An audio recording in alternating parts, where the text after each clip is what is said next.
Hello friends, easy English classes में आपका स्वागत है।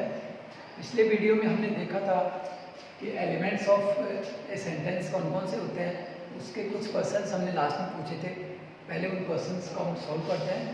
इसमें पहला क्वेश्चन है Ram is running in the ground. इसमें सबसे पहले हमने देखना है कि यहाँ पे वर्ब क्या है, तो वर्ब रनिंग है। तो वर्ब से हम हु लगा करके क्वेश्चन पूछते हैं, तो हमें जो आंसर मिलता है वो वाक्य का सब्जेक्ट होता है। तो डॉट कौन लगा रहा है, राम लगा रहा है। यहाँ पे राम इस वाक्य में क्या हो गया, सब्जेक्ट हो गया। वर्ब और सब्जेक्ट के बीच में अगर कोई चीज रहती है तो अधिकांश वो हेल्पिंग वर्ब होती है। इन द ग्राउंड मतलब स्थान आ रहा है, कहाँ का आंसर आ रहा है, तो कहाँ का जो आंसर आता है वो वाक्य में एडवर्बियल होता है, एडवर्ब ऑफ प्लेस। दूसरा वाक्य है Ram is giving me a pen. यहाँ पे जो काम हो रहा है वर्ब वो है देने का। कौन, हु लगा करके प्रश्न पूछते हैं अपन वर्ब से, कौन दे रहा है पेन, तो राम दे रहा है। राम यहाँ पे सब्जेक्ट आ गया, इज हेल्पिंग वर्ब आ गई।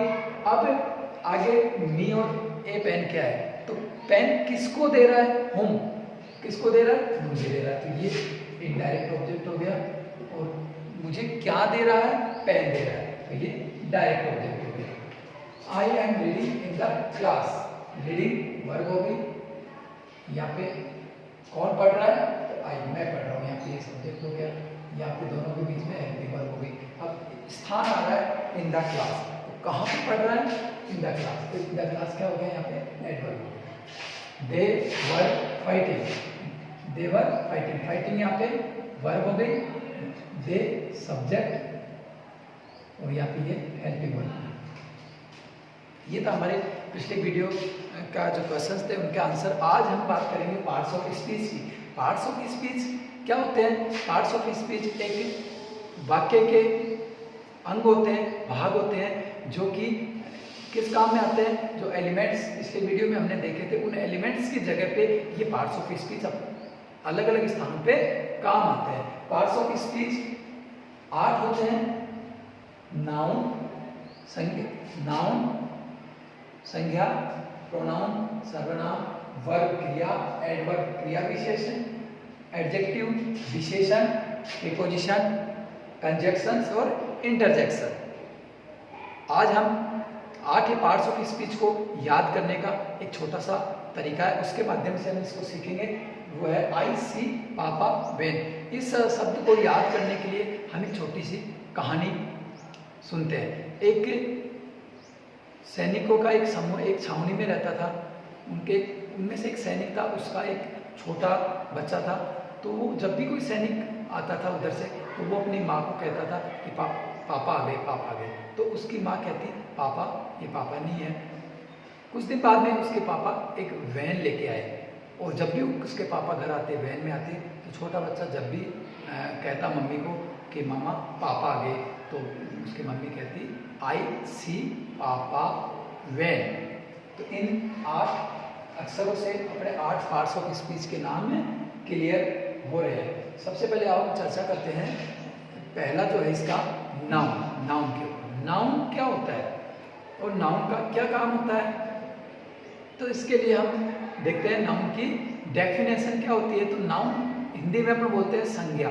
संज्ञा किसको कहते हैं, किसी व्यक्ति, वस्तु, स्थान या जानवर के नाम को संज्ञा कहते हैं। अंग्रेजी में noun is a name of a person, place, thing, animal. जैसे कि अगर अपन पर्सन की बात करते हैं तो राम, श्याम, मोहन, ये सभी क्या है, नाउन है। स्थान की बात करते हैं प्लेस की, तो जयपुर, दिल्ली, चित्तौड़गढ़, आगरा, ये सब क्या है, नाउन है।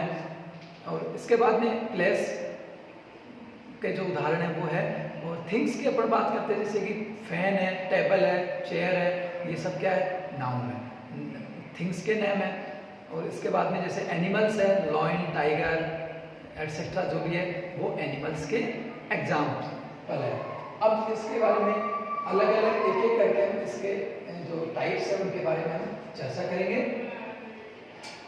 नाउन के जो काम होते हैं वो मुख्य रूप से 2 काम होते हैं। नाउन एक तो सब्जेक्ट के रूप में वाक्य में काम करता है, और एक ऑब्जेक्ट के रूप में काम करता है। टाइप्स नाउन के जो है, उसमें सबसे पहला जो टाइप है वो है पर्सनल या प्रॉपर नाउन। इसमें किसी विशेष नाउन का विशेष नाउन के बारे में बात की जाती है। पर्टिकुलर जो नाउन होता है उसके बारे में स्पेशल जो नेमिंग पर्सन्स होते हैं वो इसके अंदर आते हैं। Special naming person, place, thing. जैसे कि हम बात करते हैं यहाँ पे स्पेशल किसी पर्सन का नाम हो गया तो राम, सीता। और स्पेशल स्थान की अगर हम बात करें तो जैसे कि ताजमहल।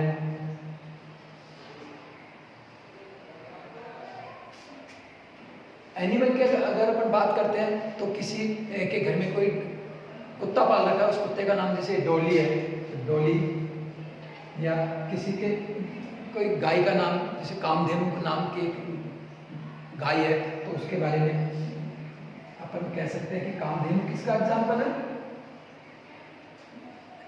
Proper noun. तो ये प्रॉपर नाउन हो गया। इसके बाद में कॉमन नाउन। कॉमन नाउन क्या होता है? कॉमन नाउन प्रॉपर नाउन्स जो होते हैं उन सभी का जो एक कास्ट होती है, जाति होती है, वो इसके अंदर आती है। जैसे कि हम बात करते हैं इसमें देखा था हमने उदाहरण में प्रॉपर नाउन में राम, श्याम, सीता, ये सब मिलकर के क्या बनाते हैं? ये सब राम, मोहन, सोहन, ये बॉयज, और जो सीता, गीता, ये सब क्या है? लड़कियां हैं। तो जैसे बॉय, गर्ल, डॉग, ये सब मिलकर के कैट, ये किसके उदाहरण हो गए? कॉमन नाउन के। Collective noun. कलेक्टिव नाउन क्या होता है? कलेक्टिव जो शब्द है वो बना है कलेक्शन से। कलेक्शन का मतलब होता है समूह। कलेक्शन का मतलब होता है समूह। तो समूह किसी नाउन के समूह, उस नाउन से मिलकर के समूह बना लेते हैं, उसी समूह को हम कलेक्टिव नाउन कहते हैं। जैसे कि मवेशियों का जो समूह होता है वो कैटल, लोगों का जो समूह होता है उसको पीपल कहते हैं, और क्लास जो बच्चों का जो समूह है, स्टूडेंट्स का जो समूह है उसको अपन क्या कहते हैं? Collective noun. ये सभी किसके उदाहरण हैं? कलेक्टिव नाउन के। मटेरियल नाउन क्या होता है? मटेरियल नाउन कोई भी वस्तु जिससे बनी हुई है, जिस पदार्थ से बनी हुई है, वो पदार्थ क्या कहलाता है? मटेरियल कहलाता है, और वो मटेरियल नाउन का उदाहरण है। अब जैसे कि फैन है, तो फैन किसका है? बाहर ये किसके बना हुआ? लोहे का। तो ये आयरन क्या हो गया? इसमें मटेरियल हो गया। ये टेबल है, टेबल जैसे किसकी बनी हुई है? लकड़ी की। तो वुड इसमें क्या हो गया? मटेरियल हो गया। तो ये जितने भी है आयरन, गोल्ड, सिल्वर, वुड, ये सब किसके उदाहरण है? मटेरियल नाउन के। अब लास्ट में एब्स्ट्रैक्ट नाउन। एब्स्ट्रैक्ट नाउन क्या होता है? एब्स्ट्रैक्ट नाउन वो नाउन होता है जो हमें महसूस होता है, जो हमें दिखाई नहीं देता है। जैसे कि किसी आदमी की गुडनेस है, क्वालिटी, ऑनेस्टी होगी, गुडनेस, बैडनेस, ये सभी ब्यूटी, ये जो भी चीज़ें हमें दिखाई नहीं देती है, जो महसूस हम जिसको अपन कर सकते हैं, वो सभी किसके उदाहरण हैं? एब्स्ट्रैक्ट नाउन के। तो इन नाउन के कितने प्रकार हो गए? 5 प्रकार हो गए। तो पांचों प्रकार को अगर हम याद करना चाहें तो हम कैसे याद करेंगे? इसके लिए एक हमने ट्रिक बनाई है, और वो ट्रिक है कि हमारे जो देश के प्रधानमंत्री है, प्रधानमंत्री भी किसके उदाहरण है? एक नाउन के उदाहरण है। तो और पीएम जो हमारे हैं वो किस में रहते हैं? एसी में रहते हैं। किस में रहते हैं? एसी में। तो इन्हीं 5 अक्षरों से हमारे 5 नाउन के नाम क्लियर हो गए। जैसे कि PMACC। पी से प्रॉपर नाउन या पर्सनल नाउन, एम से मटेरियल नाउन, ए से एब्स्ट्रैक्ट नाउन, सी से कॉमन नाउन, और सी से कलेक्टिव नाउन। ये 5 प्रकार के जो नाउन होते हैं, इनमें कौन सा नाउन काउंटेबल है, कौन सा नाउन अनकाउंटेबल है? इसके लिए हम देखते हैं कि इनमें से जो 3 नाउन है वो तो है अनकाउंटेबल नाउन, और जो 2 नाउन है वो है काउंटेबल। सीसी जो होती है, जैसे जिसमें अपन ऑयल वगैरह लाते हैं या जिसमें सॉस वगैरह होती है, तो वो सीसी जो होती है उनको अपन क्या कर सकते हैं? गिन सकते हैं। तो जिन्हें अपन गिन सकते हैं वो काउंटेबल, तो दोनों काउंटेबल हो गए। 3 बचे हुए मटेरियल और एब्स्ट्रैक्ट नाउन, और जो पर्सनल नाउन है वो क्या हो गए? Uncountable noun. अब जो काउंटेबल नाउन होते हैं उन्हीं को हम सिंगुलर से प्लूरल में बदलते हैं, या सिंगुलर प्लूरल उन्हीं का अपन बनाते हैं। अब कैसे इनका सिंगुलर बनाते हैं? प्लूरल सिंगुलर से प्लूरल कैसे बनता है? और नाउन के बारे में जो भी अपनी जो चर्चा है वो अपने अगले वीडियो में करेंगे। अगर आपको वीडियो पसंद आया तो आप हमारे वीडियो को लाइक करें, सब्सक्राइब करें। धन्यवाद।